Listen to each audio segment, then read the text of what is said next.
আউযু বিল্লাহি মিনাশ শাইতানির রাজিম বিসমিল্লাহির রহমানির রহিম। সম্মানিত দর্শক, আসসালামু আলাইকুম ওয়া রাহমাতুল্লাহ। ওমান প্রবাসীর পক্ষ থেকে আপনাদেরকে জানাচ্ছি জুমা মোবারক। আজকে আমি নবী করিম সাল্লাল্লাহু আলাইহি ওয়াসাল্লামের গুরুত্বপূর্ণ সুন্নত দাড়ি নিয়ে কিছু কথা বলবো। দাড়ি কাটার ক্ষতি, ইসলামের বিধান ও সহিহ বুখারী ও শরীয়তের আলোকে কিছু আলোচনা করবো ইনশাআল্লাহ। কয়েকটা পয়েন্ট বলবো, তারপর ইনশাআল্লাহ শেষ করে দেবো। যারা আমার ভিডিও দেখছেন, যে যেখান থেকে দেখছেন, অবশ্যই লাইক কমেন্ট শেয়ার করে অন্যকে দেখার সুযোগ করে দেবেন। তো আসেন কথা এক নাম্বার আলোচনা শুরু করি। এক নাম্বার, রাসূল সাল্লাল্লাহু আলাইহি ওয়াসাল্লাম আদেশ লঙ্ঘন। নবীজি দাড়ি লম্বা করার সরাসরি নির্দেশ দিয়েছেন। কাটা তার অবাধ্যতা। যে ব্যক্তি দাড়ি কাটে তিনি সরাসরি নবী করিম সাল্লাল্লাহু আলাইহি ওয়াসাল্লামের কথাকে অবাধ্য করে। বলেন না নাউজুবিল্লাহ।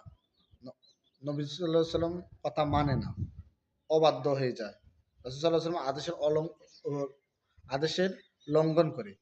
নবী করিম সাল্লাল্লাহু আলাইহি ওয়াসাল্লাম বলেছে দাড়ি রাখো, আর যারা কাটে তারা নবী করিম সাল্লাল্লাহু আলাইহি ওয়াসাল্লাম সরাসরি আদেশ মানে না।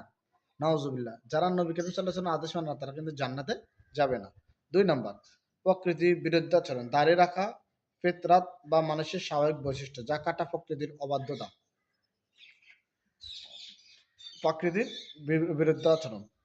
আল্লাহ রাব্বুল আলামিন দাড়ি দিয়ে মানুষকে সৌন্দর্য দিয়েছেন, আর এটা কেটে মানুষ আল্লাহ রাব্বুল আলামিনের সৃষ্টির বিকৃতি ঘটায়। এটা করা যাবে না। আর যে ব্যক্তি সৃষ্টির বিকৃতি ঘটায়, সে ব্যক্তি জান্নাতে যাবে না। বলেন না নাউজুবিল্লাহ। আল্লাহ আমাদের হেফাজত করুক দাড়ি কাটা থেকে। আসেন ৩ নম্বর, বিজাতির অনুসরণ। দাড়ি মুখমণ্ডল করা ও অগ্নি পূজক বা মুশরিকদের সাদৃশ্য করা, মানে বিজাতির অনুসরণ। যেমন মুশরিক বা অগ্নি পূজক, যারা অগ্নি পূজা করে, যারা মুশরিক, যারা মাটি দিয়ে তাদের দেবদেবী তৈরি করে তারা পূজা করে, তারা কিন্তু দাড়ি রাখে না। আর আমরা যারা মুসলিম দাড়ি কেটে তাদেরকে অনুসরণ করা যাবে না।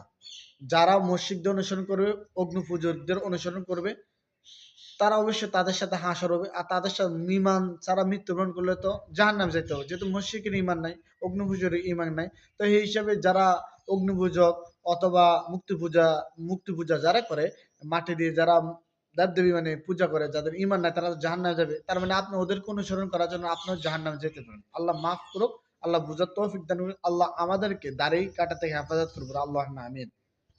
৪ নাম্বার, চেহারা নূর লোপ পাওয়া।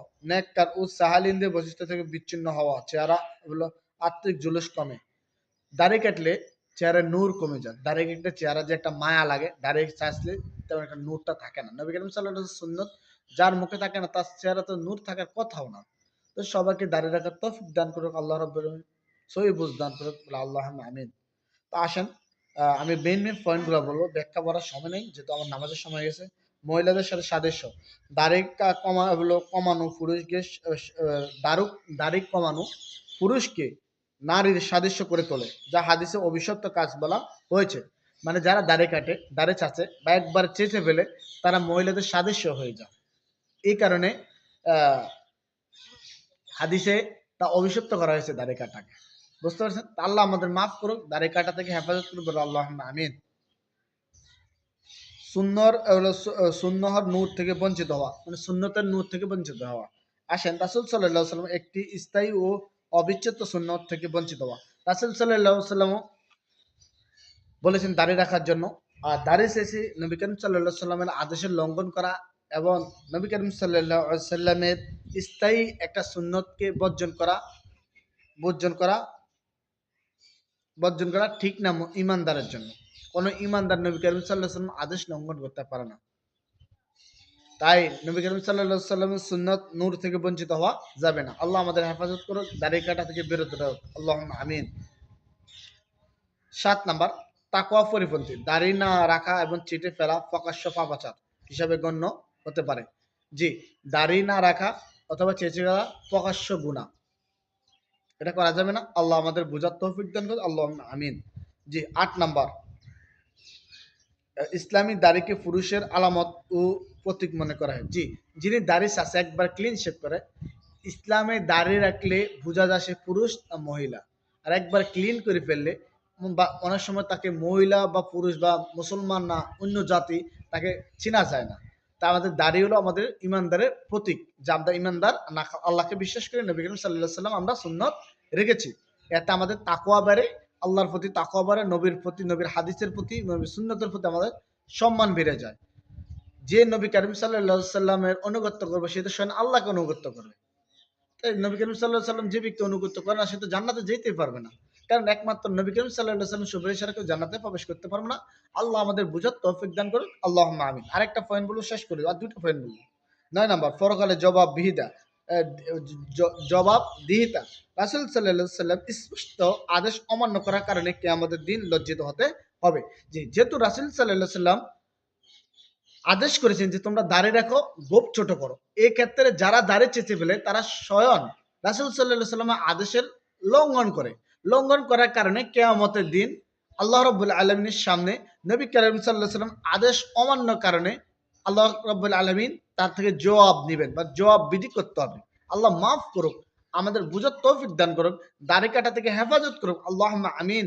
সবাই দাড়ি রাখার চেষ্টা করবেন। লাস্ট, ইমানের দুর্বলতা। নবীজি প্রতিটি কাজকে অপছন্দ করা বা গুরুত্ব না দেওয়া ইমানের অপূর্ণতার লক্ষণ। জি, নবী করিম সাল্লাল্লাহু আলাইহি সাল্লাম যেহেতু দাড়ি রাখার কথা বলেছেন, নবী করিম সাল্লাল্লাহু আলাইহি সাল্লামের আদেশ না মানা এবং আদেশকে গুরুত্ব না দেওয়া দুর্বল ইমানের পর্যায়ে পড়ে যাওয়া, অপূর্ণতা, ইমানের অপূর্ণতার লক্ষণ। মানে পরিপূর্ণ ইমানদার হতে পারে নাই যে তার সন্তান থেকে, মা বাবা থেকে, তার জীবন থেকে নবী করিম সাল্লাল্লাহু আলাইহি সাল্লামকে ভালো না বেসবে সে ইমানদার হতে পারবে না। তা আল্লাহ আমাদের পরিপূর্ণ ইমানদার হওয়ার তৌফিক দান করুক। নবী করিম সাল্লাল্লাহু আলাইহি সাল্লামের দাড়ি রাখার তৌফিক দান করুক। কাটা থেকে আল্লাহ আমাদের হেফাজত করুক। আল্লাহুম্মা আমিন। আজকে এ পর্যন্ত। সবাই ভালো থাকবেন, সুস্থ থাকবেন। আল্লাহ হাফেজ। আসসালামু আলাইকুম রাহমাতুল্লাহ। অন্যদিন আরো কিছু দাড়ি নিয়ে আলোচনা করবেন ইনশাআল্লাহ। আজকে পর্যন্ত। আসসালামু আলাইকুম রাহমাতুল্লাহ। সবাই ভালো থাকবেন, সুস্থ থাকবেন। আল্লাহ হাফেজ।